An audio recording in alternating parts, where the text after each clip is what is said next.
Hoje vamos caminhar por toda a Terra-média.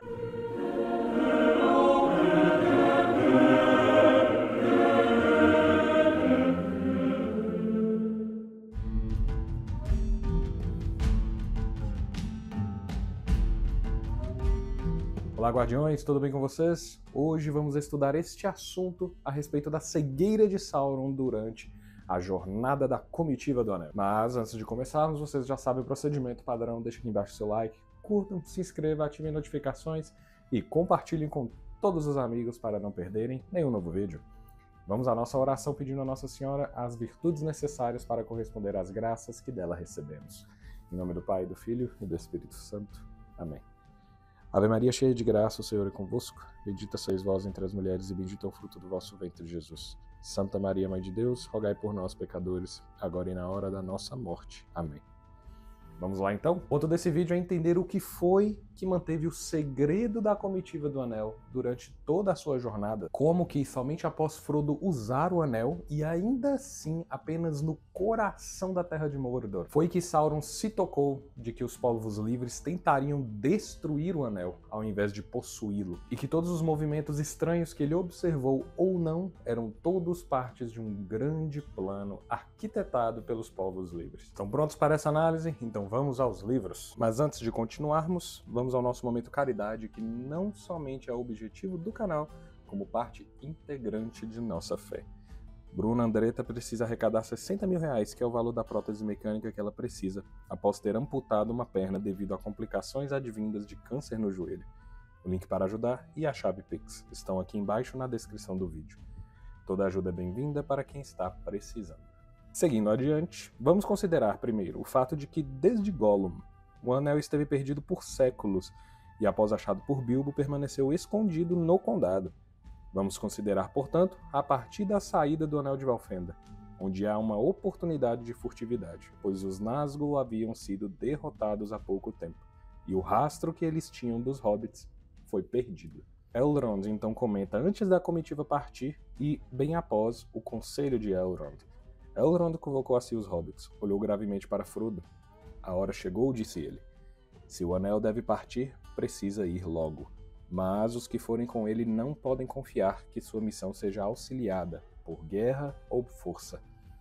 Devem penetrar no domínio do inimigo longe da ajuda. E escolherei companheiros que irão contigo, até onde quiserem ou a sorte permitir.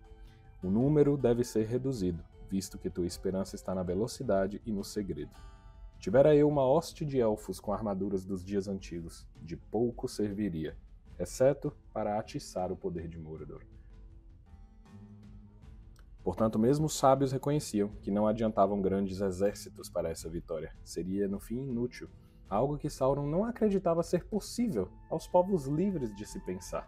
Durante sua viagem desde Valfenda até Rohan, a comitiva sofre com a vigilância de Saruman, e o próprio Saruman pensava em pegar o anel para si.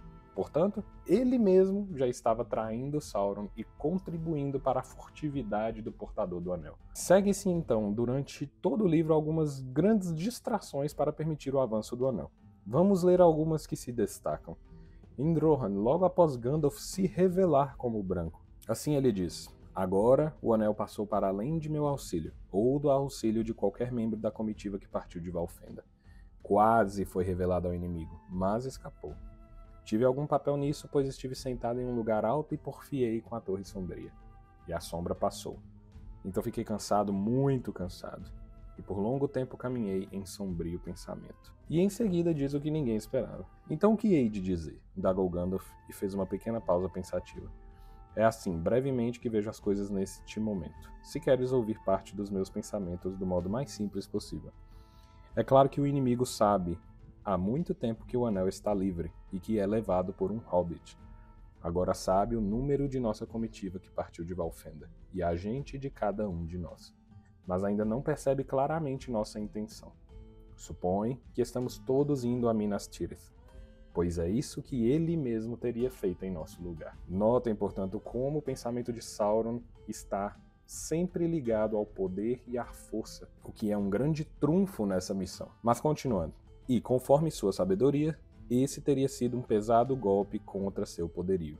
De fato, ele está muito temeroso, sem saber Que pessoa poderosa poderá surgir de súbito, empunhando o anel e assaltando-o com guerra, procurando derrubá-lo e tomar seu lugar?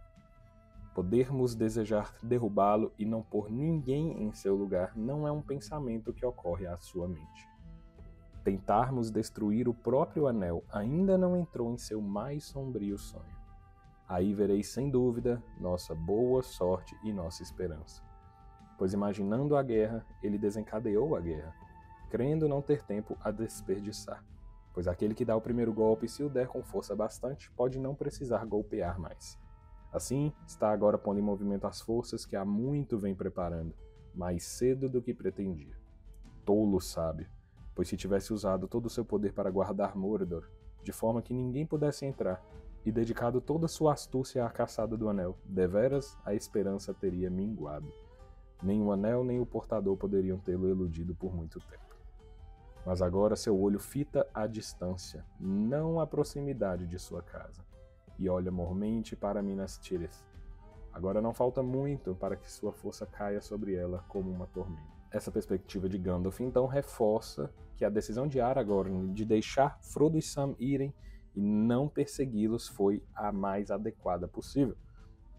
E isso traz o olhar de Sauron para as terras de Gondor, Rohan e Isengard, por tempo suficiente para os hobbits se livrarem de Minmuil e começarem a rumar sul rumo a Mordor. Puro golpe da providência.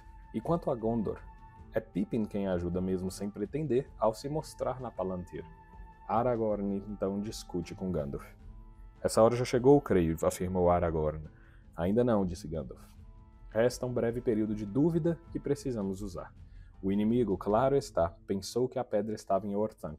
Por que não pensaria? E que, portanto, o Hobbit estava prisioneiro ali, impelido a olhar dentro do vidro para ser atormentado por Saruman.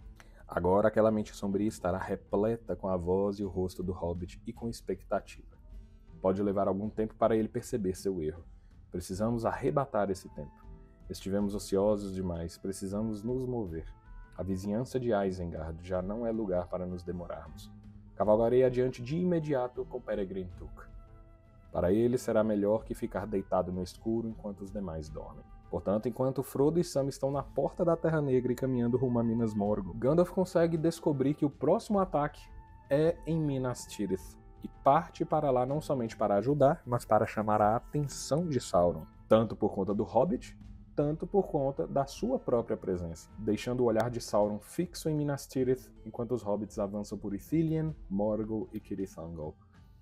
Então, ao final do conto, vem aquela grande decisão no último debate. Gandalf assim os orienta. Nossa força mal bastou para rechaçar o primeiro grande ataque. O próximo será maior. Esta guerra, portanto, é sem esperança final, como Denethor percebeu.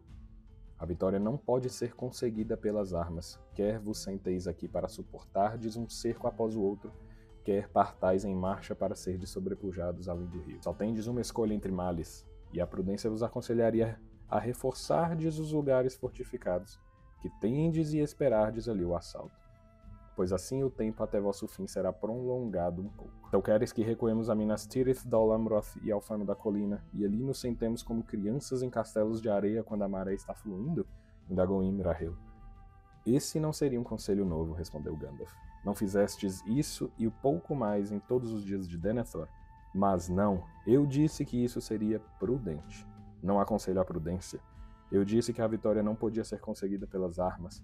Ainda tenho esperança de vitória, mas não pelas armas. Pois no meio de todas estas políticas entra o Anel de Poder, a fundação de Barad-dûr e a esperança de Sauron. E logo em seguida, quando questionado sobre se revelar a Sauron pelo Palantir, Aragorn ainda diz: Mostrei-me antes de partir do Forte da Trombeta, respondeu Aragorn. Julguei que o instante era certo e que a pedra viera até mim exatamente para esse fim. Já fazia 10 dias que o portador do anel partira de Rauros, rumo a leste, e o olho de Sauron, pensei, devia ser atraído para fora de sua própria terra. Muito raramente ele foi desafiado desde que voltou à sua torre. Porém, se eu tivesse previsto quão veloz seria seu ataque em resposta, talvez não tivesse ousado mostrar-me. Foi-me dado apenas o tempo justo para vir em vosso socorro. Assim Gandalf arremata. Nisso reside toda a nossa esperança. Este, portanto, é meu conselho. Não temos o anel. Em sabedoria ou grande loucura, ele foi mandado embora para ser destruído, para que não destruísse a nós. Sem ele não podemos derrotar a força de Sauron pela força, mas a todo custo temos de afastar seu olho do seu verdadeiro perigo. Não podemos obter a vitória pelas armas, mas pelas armas podemos dar ao portador do anel sua única chance, por muito frágil que seja. Assim se deu o grande golpe de fé, que permite a Frodo e Sam caminharem pela Terra de Mordor sem serem percebidos, pois pela marcha dos Homens do Oeste, Sauron limpou a Terra de Mordor e direcionou seu olhar para fora de Mordor. Lembrando que Sauron tinha em sua posse uma Palantir, portanto era assim e pelo seu próprio poder angelical que ele conseguia enxergar longe na Terra-média. Com isso chegamos ao clímax da história, onde está escrito: e não muito longe, quando Frodo pôs o anel e o reivindicou para si, mesmo na Samath Naur, no próprio coração de seu reino, o poder em Barad-dûr foi abalado, e a torre estremeceu das fundações até a coroa altiva e amarga. O Senhor Sombrio repentinamente tomou consciência dele, e seu olho, penetrando todas as sombras, fitou por cima da planície a porta que ele fizera, e a magnitude de sua própria loucura lhe foi revelada, em um lampejo cegante, e por fim todos os artifícios de seus inimigos foram desnudados. Então sua ira se inflamou em chama consumidora, mas seu temor cresceu como vasto fumo negro para sufocá-lo, pois conheceu seu perigo mortal e o fio sobre o qual pendia agora sua sina. De todos os planos e teias de medo e traição, de todos os estratagemas e guerras, sua mente se libertou com um golpe. E por todo o seu reino perpassou um tremor. Seus escravos se acovardaram, seus exércitos pararam e seus capitães, subitamente desgovernados, despojados de vontade, titubearam e se desesperaram, pois estavam esquecidos. Toda a mente e o propósito do poder que os controlava já se voltara com força avassaladora para a montanha.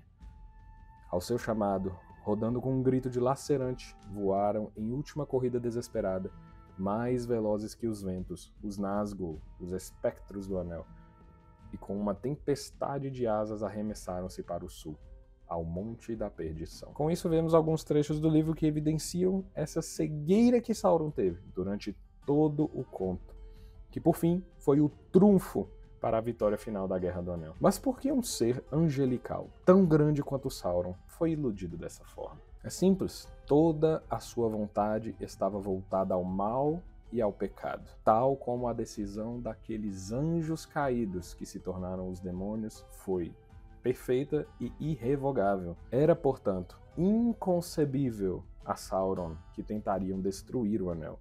Ele pensaria em todas as formas convencionais e sangrentas como batalhas, desafios e enfim.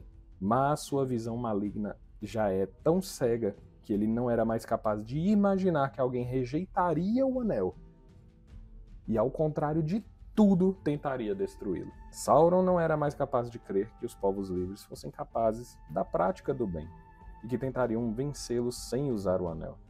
Essa mentalidade, junto com todos os esforços para mantê-lo iludido, contribuíram para que os hobbits chegassem nas fendas da perdição.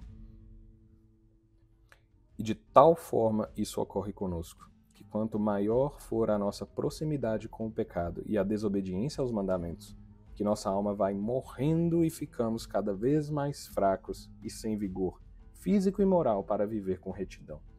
E ficamos ainda mais descrentes de que é possível que nós ou outros possam viver praticando o bem, ou que o pratiquem sem interesse de ganhos, e simplesmente por caridade. E é isso que o pecado faz, nos impede de viver nesse amor e proximidade a Deus, e na prática do verdadeiro bem. O próprio Sauron não conhece o bem, não entende que as criaturas de Deus são capazes do bem.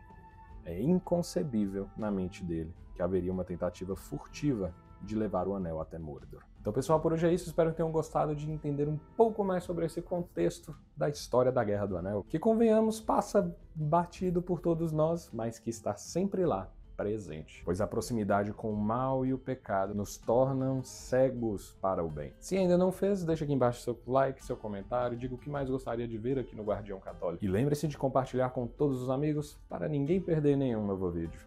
Eu vou ficando então por aqui. Um grande abraço a todos vocês, fiquem com Deus e até o próximo vídeo.